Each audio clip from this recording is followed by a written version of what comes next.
Hello everyone, welcome to जैनिक। तो कैसे हो सभी बच्चे लोग। तो आज हम बात करते हैं कि अगर आपका एसएससी जेई और आरआरबी जेई दोनों के अंदर आपका सिलेक्शन हो जाता है तो कौन सी जॉब आपको प्रीफर करना चाहिए, आरआरबी जेई या एसएससी।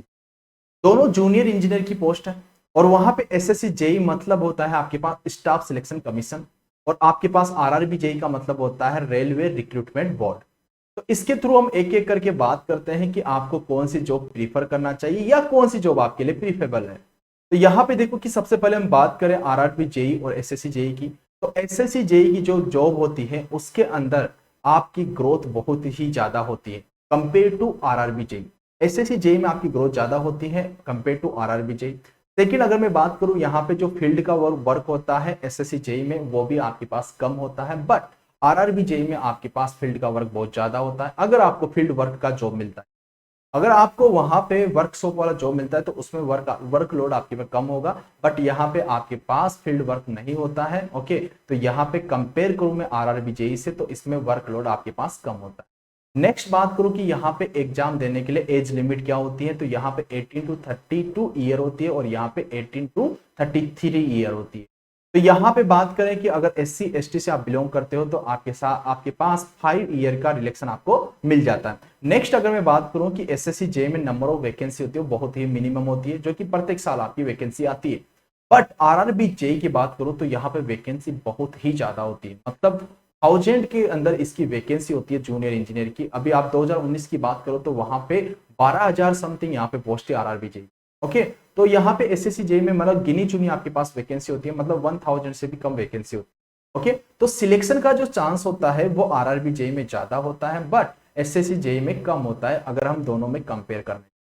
नेक्स्ट अगर मैं बात करूं यहाँ पे जॉब प्रोफाइल की, आपको एसएससी जेई के थ्रू आपको ग्रुप बी का पोस्ट मिलता है और आपको आरआरबी जेई के थ्रू आपको ग्रुप सी का पोस्ट मिलता है।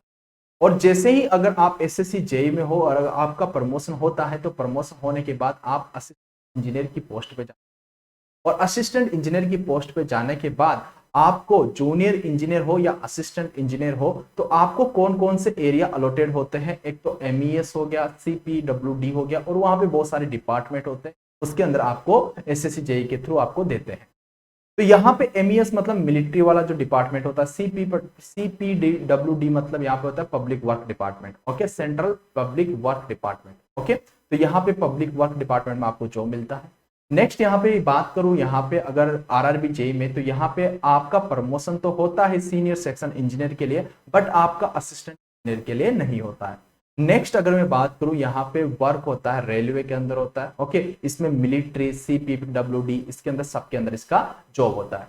नेक्स्ट अगर मैं बात करूं यहाँ पे एग्जाम का पैटर्न कैसा होता है कि एसएससी जेई के अंदर तो आपके पास पेपर 1 और पेपर 2 होता है, और जबकि आपके पास यहाँ पे जो पेपर होता है आरआरबी जे में वो CBT1 CBT2 मतलब CBT1 मतलब कंप्यूटर बेस्ड एग्जाम होता है, CBT2 भी आपका कंप्यूटर बेस्ड आपका एग्जाम होता है, मतलब ऑब्जेक्टिव आपका एग्जाम होता है। बट यहाँ पे पेपर 1 और पेपर 2 जो होता है, पेपर 1 जो होता है वो ऑब्जेक्टिव टाइप का होता है और पेपर 2 जो होता है वो रिटर्न में होता है, जैसे आप कॉलेज में एग्जाम देते हो। अगर इसके बाद में बात करूं तो यहाँ पे इसमें फिजिकल होता है, उसके बाद डॉक्यूमेंट वेरिफिकेशन होता है, उसके बाद आपका सिलेक्शन हो जाता है। और इसमें बात करें तो यहाँ पे CBT1 CBT2 में अगर आप पास कर जाते हो तो उसके बाद आपके पास मेडिकल टेस्ट होता है, मेडिकल टेस्ट होने के बाद document verification.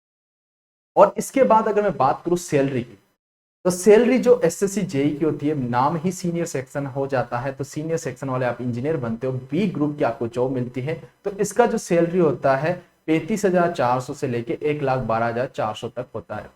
Okay, training period में आपको ये सैलरी दी जाती है। ओके, और अगर आरआरबी जेई की बात करूं तो यहाँ पे 13,500 से लेके 33,725 होता है।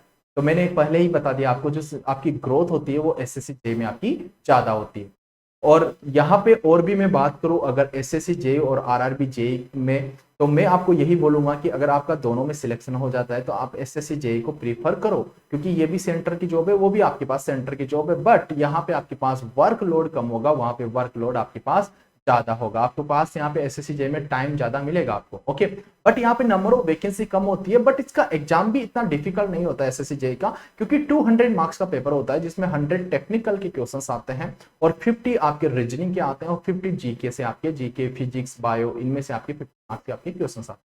मतलब हमेशा से देखा गया है, अभी तक आप लास्ट 10 ईयर के एग्जाम पेपर उठा के देखोगे तो आपका 200 में से आपको 120 125 यही आपका कट ऑफ जाता है। यहाँ तक आपको मार्क्स लेके आना, मतलब 60 to 70% आपको मार्क्स लेके आना पड़ता है एसएससी में पेपर 1 को क्वालिफाइड करने। उसके बाद आपका जो मेन पेपर 2 होता है उसमें आपका रिटर्न होता है, जो कि आपका रिटर्न में आपको देना पड़ता है। उसके बाद आपका जो भी डॉक्यूमेंट वेरिफिकेशन और फिजिकल होता है उसके बाद आपका सिलेक्शन होता है। तो अगर आपका सिलेक्शन दोनों में हो जाए तो आपको SSC JE prefer. Okay, thank you and take care.